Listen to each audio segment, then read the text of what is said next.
السلام علیکم دوستو، welcome on S G A stories.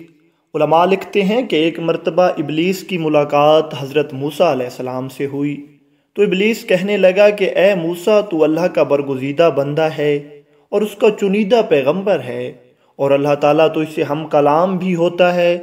تو اللہ کی بارگاہ میں میری بھی سفارش کر دے، ہم بھی اللہ تعالیٰ کی مخلوق ہیں اور ہم سے غلطی ہو گئی ہے، اور ہم بھی اللہ تعالیٰ سے معافی مانگنا چاہتے ہیں۔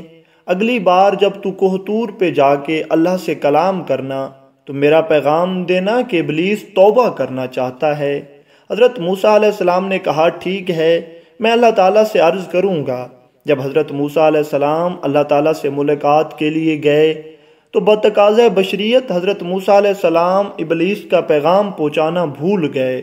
اللہ تعالیٰ سے راز و نیاز کی باتیں ہوئیں، اور جب حضرت موسیٰ علیہ السلام جانے لگے تو اللہ تعالیٰ نے خود فرمایا، اے موسیٰ، تو کسی کا پیغام دینا چاہتا ہے؟ حضرت موسیٰ علیہ السلام نے عرض کیا کہ یا اللہ، مجھے یاد آ گیا ہے، مجھے ابلیس نے کہا تھا کہ اللہ تعالیٰ سے کہہ دینا کہ ہم توبہ کرنا چاہتے ہیں، ہم اپنی غلطی پر شرمندہ ہیں۔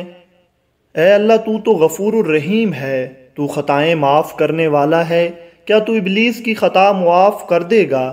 اللہ تعالیٰ نے فرمایا، اے موسیٰ، ہم نے کب کہا کہ توبہ کا دروازہ بند ہو چکا ہے؟ ابلیس کو میرا جا کے پیغام دے دینا۔ اس وقت ہم نے تجھے کہا تھا کہ آدم کو سجدہ کر، اور تو نے انکار کر دیا تھا۔ اب بھی اگر جا کر تو آدم کی قبر کو سجدہ کر دے تو ہم تیری ساری خطائیں معاف کر دیں گے، تمہارے گناہ بخش دیں گے۔ موسیٰ علیہ السلام بھی خوش ہو گئے۔ جب حضرت موسیٰ نے ابلیس کو جا کر بتایا کہ اللہ تعالیٰ فرماتا ہے اگر تو اب بھی آدم کی قبر کو سجدہ کرے تو ہم تیرے گناہ معاف کر دیں گے، تو ابلیس کہتا ہے کہ اے موسیٰ، میں نے اس زندہ کو سجدہ نہیں کیا تھا، تو اب اس کی قبر کو کیا سجدہ کروں گا؟ لہٰذا اس نے سجدہ کرنے سے انکار کر دیا اور وہ ہمیشہ ہمیشہ کے لیے مردود ہی ٹھہرا۔ حضرت موسیٰ علیہ السلام وہاں سے جانے لگے تو ابلیس حضرت موسیٰ علیہ السلام سے کہتا ہے کہ تو نے میرا پیغام اللہ تعالیٰ تک پہنچایا ہے، اس لیے مجھ پر تیرا ایک حق ہے۔ میں تجھے ایک راز کی بات بتانے لگا ہوں کہ 3 جگہوں پر میں نسل آدم کو آسانی سے بھٹکا سکتا ہوں۔ سب سے پہلے غصے کی حالت میں، کیونکہ جب بھی کوئی انسان غصے میں ہوتا ہے تو اس کو راہ راست سے بھٹکانا میرے لیے بہت ہی آسان ہو جاتا ہے۔